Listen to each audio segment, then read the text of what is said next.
আজকে আলোচনা করব কখন সহবাস করলে সন্তান ধারণের সম্ভাবনা সবচেয়ে বেশি থাকে। প্রতি মাসে মেয়েদের সাদা স্রাবের 4 রকমের অবস্থা দেখা যায়। প্রথম প্রকারের অবস্থায় সহবাস করলে সন্তান ধারণের সম্ভাবনা খুবই ক্ষীণ থাকে। তারপরের 2 ধরনের অবস্থায় সন্তান ধারণের সম্ভাবনা একটু করে বাড়তে থাকে। চতুর্থ এক ধরনের সাদা স্রাব আছে যেটা দেখা দেওয়ার সময় সহবাস করলে সন্তান ধারণের সম্ভাবনা থাকে সবচেয়ে বেশি, এতটা বেশি। এখন এই 4 ধরনের সাদা স্রাব কিভাবে চিনতে পারবেন সেটা ছবির মাধ্যমে বুঝিয়ে দিব। প্রথম অবস্থা হচ্ছে মাসিকের ঠিক পরে যখন কোনো সাদা স্রাব যায় না, মাসিকের রাস্তাটা খুব শুকনো শুকনো মনে হয়, তখন গর্ভধারণের সম্ভাবনা প্রায় শূন্যের কাছাকাছি, 0.3%। এর পরের অবস্থায় মাসিকের রাস্তা হালকা ভেজা মনে হয়, কিন্তু আপনি চোখে কোনো সাদা স্রাব দেখেন না বা হাতেও ধরতে পারেন না, তখন গর্ভধারণের সম্ভাবনা থাকে 1%-এর একটু বেশি, 1.3%।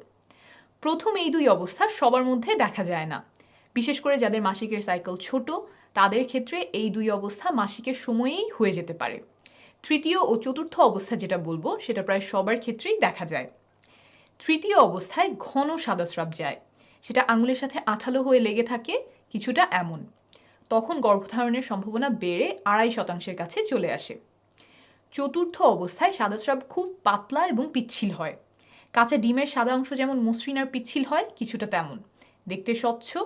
আর সেই সাদা স্রাব 2 আঙুল দিয়ে টেনে বড় করা যায়, কয়েক ইঞ্চি বড় করলেও ভাঙে না, ছবিতে যেমন দেখছেন।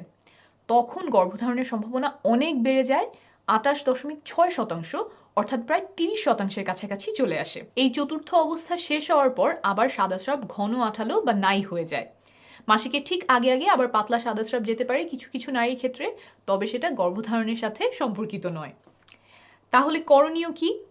তৃতীয় অবস্থা যখন শুরু হবে তখন থেকেই চেষ্টা শুরু করবেন, এবং চতুর্থ অবস্থা যেদিন শেষ হবে তার পরের 3 দিন পর্যন্ত চেষ্টা চালিয়ে যাবেন। আর একটু আগেই দেখেছেন যে চতুর্থ অবস্থায় সম্ভাবনা সবচেয়ে বেশি থাকে, এটা মাথায় রাখবেন। এই গেল প্রথম পদ্ধতি। আমি আরও কয়েকটা সহজ উপায় এখন শেখাবো, কারণ সবার শরীর তো একভাবে কাজ করে না, নানা কারণে সাদা স্রাব ভিন্ন হতে পারে। কয়েকটা পদ্ধতি যদি বুঝে নেন তাহলে একটা না একটা আপনাকে সঠিক সময় বুঝতে সাহায্য করবে। দ্বিতীয় পদ্ধতিতে চলে যাই, এটা হলো শরীরের তাপমাত্রা মাপা। মাসিকের সময়ে আর মাসিকের পর পর শরীরের তাপমাত্রা কিছুটা কম থাকে। যখন ডিম্বাশয় থেকে ডিম্বাণু বের হয়, অর্থাৎ ডিমটা ফোটে, তখন একজন নারীর শরীরের তাপমাত্রা খানিকটা বেড়ে যায়। না মাপলে এটা সাধারণত বোঝা যায় না, কারণ খুব সামান্য পরিমাণে বাড়ে, 0.2 ডিগ্রি সেলসিয়াস বা 0.4 ডিগ্রি ফারেনহাইটের মতো। আপনি যদি প্রতিদিন শরীরের তাপমাত্রা মাপতে থাকেন তাহলে কখন বেড়ে গেল সেটা আপনি ধরতে পারবেন। এই ক্ষেত্রে একটা রুল মনে রাখবেন, 6-এর পরে 3। টানা 6 দিন কম তাপমাত্রার পরে টানা 3 দিন বেশি তাপমাত্রা থাকতে হবে। একদিন তাপমাত্রা এসে সেটা আবার চলে গেলে তা হবে না, সেটা মানসিক চাপ বা অন্য কোনো কারণে হতে পারে। এই যে টানা বেশি তাপমাত্রা শুরু হলো, এটা শুরু হওয়ার 3য় দিন পর্যন্ত ফার্টাইল উইন্ডো থাকে। এই বেশি তাপমাত্রা যত দিনই থাক, ধরে নেবেন 3 দিন পরে ফার্টাইল উইন্ডো শেষ। কিছু নিয়ম মেনে তাপমাত্রা মাপতে হবে, যখন তখন মাপলে হবে না। কখন মাপবেন? ঘুম থেকে ওঠার পরে কোনো কিছু করার আগে বিছানায় থাকা অবস্থাতেই তাপমাত্রা মাপবেন। প্রতিদিন একই সময়ে মাপতে চেষ্টা করবেন, অর্থাৎ নিয়মিত একই সময় ঘুম থেকে ওঠার অভ্যাস করতে হবে।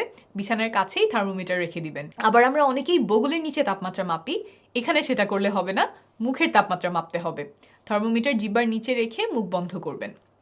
জ্বর মাপার সাধারণ থার্মোমিটার দিয়ে মাপলে এত সূক্ষ্ম পরিবর্তন বোঝা যাবে না, ডিজিটাল থার্মোমিটার ব্যবহার করবেন। বিভিন্ন ফার্মেসিতে অল্প খরচেই এটা কিনতে পাওয়া যায়। এই পদ্ধতিতে ফার্টাইল উইন্ডো কখন শুরু হয় বোঝা যায় না, তবে কখন শেষ হচ্ছে সেটা বোঝা যায়। তাহলে এটা কিভাবে কাজে লাগাবেন?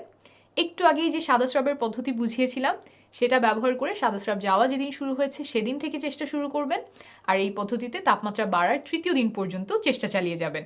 তাহলে গর্ভধারণের সবচেয়ে সম্ভাবনাময় সময়টুকু কাজে লাগানো হলো। পরের পদ্ধতিতে যাওয়ার আগে একটু বোঝাই কেন মাসের একটা সময়ে সন্তান ধারণের সম্ভাবনা এত বেড়ে যায়। একজন নারীর শরীরে 2টা ওভারি বা ডিম্বাশয় থাকে। প্রতি মাসেই এখানে একটা করে ডিম্বাণু পরিপক্ক হয়। যখন ডিম্বাণু পরিপক্ক হয়ে যায় তখন সেটা খোলস ভেঙে ওভারি থেকে বের হয়ে ঢোকে ফ্যালোপিয়ান টিউব বা ডিম্বনালীতে। এই ঘটনাকেই আমরা ডিম ফুটে বেরিয়ে আসা বলি। যে ডিম্বাণুটা বের হয়ে আসলো এটা এখন সন্তান ধারণের সক্ষম। ফ্যালোপিয়ান টিউব বা ডিম্বনালীতে যদি পুরুষের শুক্রাণু আগে থেকেই এসে বসে থাকে তাহলে সেটা ডিম্বাণুর সাথে মিলিত হয়, আর ডিম্বাণু এবং শুক্রাণুর মিলন হলেই কেবল তা গর্ভধারণে সক্ষম। যদি শুক্রাণু মিলিত না হয় ডিম্বাণু একা একা জরায়ুতে এসে পৌঁছায়, তাহলে তার কয়েকদিন পরে জরায়ু তার গায়ের মোটা প্রলেপ ঝেড়ে ফেলে, সেখান থেকে রক্তক্ষরণ হয়। এই ঘটনাকেই আমরা বাইরে থেকে মাসে মাসে ঋতুস্রাব বা মাসিক হিসেবে দেখে থাকি। এটাই সাধারণভাবে ঘটে, এর বাইরেও কিছু ব্যাপার আছে, তবে এখনকার আলোচনার জন্য সেটা বোঝার প্রয়োজন নেই।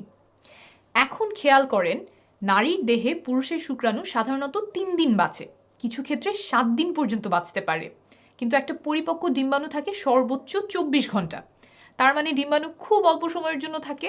তাই ডিম্বাণু যেই কয়েক ঘন্টা আছে, এই সময়টা আমাদেরকে ব্যবহার করতে হবে, না হলে গর্ভধারণ হবে না। যেহেতু পুরুষের শুক্রাণু নারী দেহে কয়েকদিন বেঁচে থাকতে পারে, তাই শুক্রাণুকে আগে আগে গিয়ে বসে থাকতে হবে ডিম্বাণুর জন্য, যাতে ডিম্বাণু বের হলেই শুক্রাণু গিয়ে তার সাথে মিলিত হতে পারে। অর্থাৎ ডিম্বাণু বের হওয়ার আগের কয়েকদিন যদি সহবাস করা হয়, তাহলে শুক্রাণু ঠিক সময়ে ঠিক জায়গায় থাকার সম্ভাবনা বাড়ে। আর এই কয়েকটা দিনকেই বলে ফার্টাইল উইন্ডো। এটাই আমরা বিভিন্ন হিসেবের মাধ্যমে ধরার চেষ্টা করছি। এখন আবারও চলে যাই ফার্টাইল উইন্ডো চেনার পদ্ধতিতে। এখন খুব সহজ একটা উপায় বলবো, তবে এটা তুলনামূলকভাবে একটু কম নির্ভরযোগ্য। এই পদ্ধতি ব্যবহার করবেন যদি আপনার মাসিক নিয়মিত হয়। একদম কাটায় কাটায় 1 মাস পরপর মাসিক হতে হবে এমন না। যদি 26 থেকে 32 দিন পরপর মাসিক হয়, তাহলে এই পদ্ধতি ব্যবহার করতে পারবেন। এই পদ্ধতি অনুযায়ী মাসিক শুরু হওয়ার পর 8 নম্বর দিন থেকে 19 নম্বর দিন পর্যন্ত আপনার ফার্টাইল উইন্ডো। অর্থাৎ যদি 1 তারিখে মাসিক শুরু হয়, তাহলে 8 তারিখ থেকে 19 তারিখ পর্যন্ত সময়টাতে আপনার গর্ভধারণের সম্ভাবনা সবচেয়ে বেশি থাকবে। তবে শুধুমাত্র এই পদ্ধতি ব্যবহার না করে সাথে অন্য পদ্ধতিও মিলিয়ে ব্যবহার করার চেষ্টা করবেন, কারণ সবসময় যে এই 8 নম্বর থেকে 19 নম্বর দিনের মধ্যেই ডিম্বাণু বের হবে এমন নয়। এই জন্যই অন্য পদ্ধতিগুলিও বুঝিয়েছি। এখন চলে আসি 4 নম্বর পদ্ধতিতে। এটা একটু কষ্ট করে হিসেব করতে হবে, তবে ভালো কাজ করে। পদ্ধতিটা হলো ক্যালেন্ডারে তারিখ হিসাব রাখা। প্রথম যেদিন মাসিক শুরু হয় সেই তারিখটা ক্যালেন্ডারে দাগ দিয়ে রাখবেন।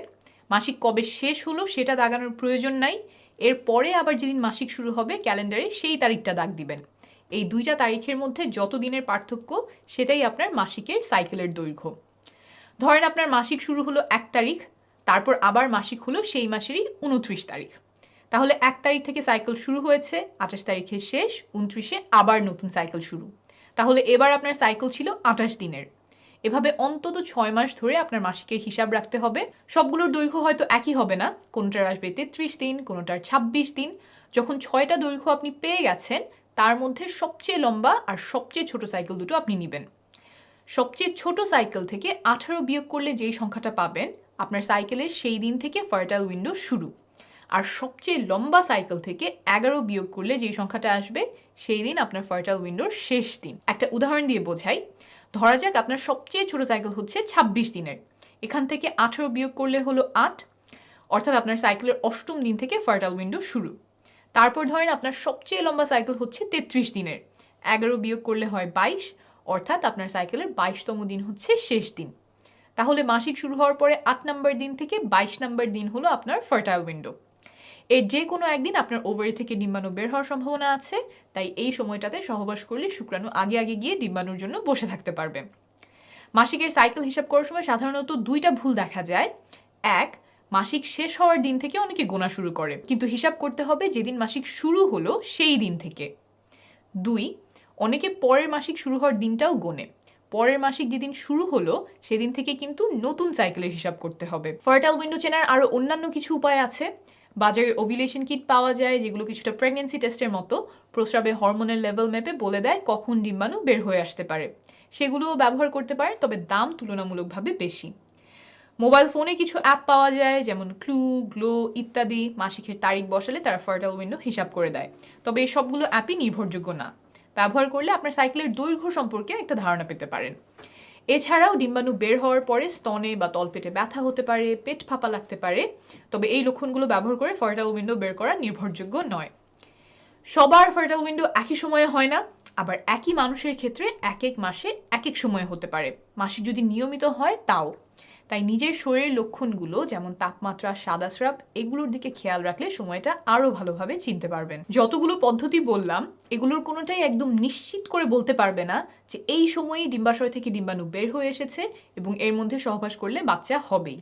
তবে পদ্ধতিগুলো অনুসরণ করলে, বিশেষ করে কয়েকটা পদ্ধতি সমন্বয় করলে সন্তান ধারণের সম্ভাবনা অনেকটা বাড়বে। মনে রাখবেন, নিয়মিত সহবাস করলে, অর্থাৎ 1 দিন বা 2 দিন পরপর সহবাস করলে 1 বছরের মধ্যে 80%-এরও বেশি দম্পতি সফল হন। তাই 3-4 মাস চেষ্টা করে সফল না হলে ঘাবড়ে যাবেন না, সময় লাগতে পারে। 1 বছর নিয়মিত চেষ্টা করার পরেও সফল না হলে ডাক্তারের পরামর্শ নেবেন। আর নারীর বয়স যদি 35-এর বেশি হয় তাহলে 6 মাস চেষ্টা করার পরেই ডাক্তারের শরণাপন্ন হবেন। আপনার সফলতা কামনা করছি।